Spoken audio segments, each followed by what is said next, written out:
বৈষম্য বিরোধী ছাত্র আন্দোলনে গিয়ে যদি প্রাণও যায় তাতে কোনো আক্ষেপ নেই, এমন ইচ্ছা থেকেই স্ত্রীর বাধাকে উপেক্ষা করে গত ২০ জুলাই আন্দোলনে যোগ দিয়ে প্রাণ নিয়ে আর বাড়ি ফেরা হয়নি রাজমিস্ত্রি মঞ্জু মিয়ার।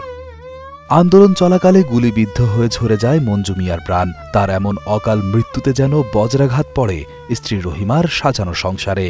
আমার সংসারে অনেক সুখ ছিল, অনেক শান্তি ছিল। আমার স্বামী যে রাজমিস্ত্রি কাজ করতো, রিক্সা চালাইতো, কৃষি কাজ করতো, তারপরে আমার কোনো অভাব ছিল না। সে কোনোদিন আমাকে অভাব বুঝতেও দেয়নি। আমি কোনোদিন কারো বাড়িতে এক চামচ লবণের জন্যও যাইনি। তখন আমার এই ছোট বাচ্চারা, ওটা তো ২ বছর ভালো মতো কথা বলতে পারে না। তাই মানুষ যদি জিগায় তোমার আব্বু কই, মরে গেছে। পরিবারে একমাত্র উপার্জনক্ষম ব্যক্তি মঞ্জুর শূন্যতা পুরো পরিবারের মাঝে। সবসময় কবরের পাশে দাঁড়িয়ে থেকে শোকে মূর্ছা যাচ্ছেন বৃদ্ধ বাবা ইনসার আলী। বৃদ্ধা মায়ের চোখেও অশ্রু ঝরে ছেলেকে না দেখতে পেয়ে। তরকারি আনিছে, খাওয়ার উদ্দেশ্য করছে, মা তুমি কি খাইছো? আর ৪ মাস হইলে বাবা আমার কথা কয় না, বাবা আমার খাইতে দেয় না, আমাকে কাউ করার নাই, কে ডাকে না। আমি যখন ঘর ছিটতে যাই বাবার দিকে আমি চাই, সেন আমার অন্তর আমার ভেঙে যায়।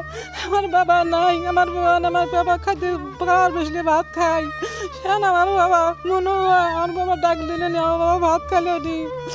ছেলের কথা মনে পড়ে, এই যে আমার ছেলে গুলিবিদ্ধ হয়েছে, ছেলের কথা মনে পড়ে। আমার চোখের ঘুম নাই, আরাম নাই, শান্তি নাই। এই সুন্দর ছেলে, এই সোনার ছেলে আমার চলে গেছে পৃথিবী থেকে। অভাবের সংসারে দারিদ্রতা ঘোচাতে স্ত্রী আর ২ সন্তানকে নিয়ে ১২ বছর আগে গাজীপুরে পাড়ি জমিয়েছিলেন রংপুরের পীরগাছা উপজেলার জোয়ানের চর এলাকার ইনসার আলীর ছেলে মঞ্জু মিয়া। রাজমিস্ত্রির কাজ করে যা আয় হতো তা দিয়ে চলছিল তার সংসার জীবন। পরবর্তীতে দ্রব্যমূল্যের ঊর্ধ্বগতি হওয়ায় স্বল্প আয়ে সংসার চালাতে হিমশিম খাচ্ছিলেন মঞ্জু মিয়া। তাই রাগে ক্ষোভে ২০ জুলাই বৈষম্য বিরোধী ছাত্র আন্দোলনে নেমে পড়েন স্বল্প আয়ের মঞ্জু মিয়া। এক পর্যায়ে আন্দোলন চলাকালে রাজধানীর গাজীপুর জয়বাংলা রোডে গুলিবিদ্ধ হন মঞ্জু মিয়া। আহত অবস্থায় তাকে হাসপাতালে নেওয়ার পথেই মৃত্যু হয় তার। আমি ঢাকা যাইতে পারি না, উত্তরা যাইতেই যাওয়ার পথেই আমার স্বামী মারা গেছে। সরকার থেকে আমাকে কোনো সাহায্য এখনো করেনি। শুধু টিওনো স্যার আমাদেরকে ১০,০০০ টাকা দিছে, এদিকে ৪২,০০০ টাকা খরচ দিছে। আমার কাছে ১ টাকাও ছিল না, সব ঋণ। তারপর দিয়ে আগেরও ঋণ ছিল, এগুলা জামাতের টাকাগুলা দিয়ে ঋণ শোধ করছি।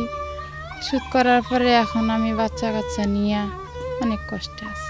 গত ২৪ সেপ্টেম্বর ৮৫ জনের নাম উল্লেখ করে গাজীপুরের গাছা থানায় হত্যা মামলা দায়ের করেন নিহত মঞ্জু মিয়ার বাবা ইনসার আলী। বৈষম্যহীন নতুন বাংলাদেশে ন্যায় বিচার সহ নিহতের পরিবারের পাশে দাঁড়াবে সরকার, এমন প্রত্যাশা স্বজনদের। কই আমার ভাইয়ের পাশে তো কেউ দাঁড়াইলো না, আমার পরিবারের পাশে তো কেউ দাঁড়ায় না, আমাদের পাশে তো কেউ দাঁড়ায় না।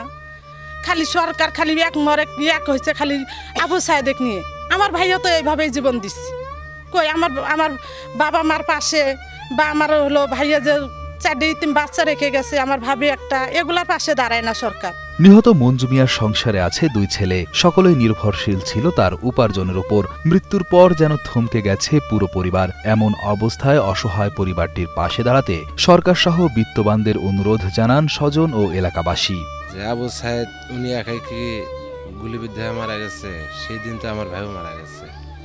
তাতে কি সব চ্যানেলে সরকারেরা শুধু ওনাদেরই খোঁজ খবর নেয়, আমাদের খোঁজ খবর রাখে না। আমরা চাষা মানুষ, সাধারণ এই যে কষ্ট মষ্ট করে খেতেছে। আমার ভাইয়ের ৪টা বাচ্চা, 2টা সংসার। সেই বাচ্চাদের আমার বাবা, বৃদ্ধ বাবা, উনিও পরিশ্রম করে, আমরা পরিশ্রম করে তাদেরকে খাওয়াচ্ছে।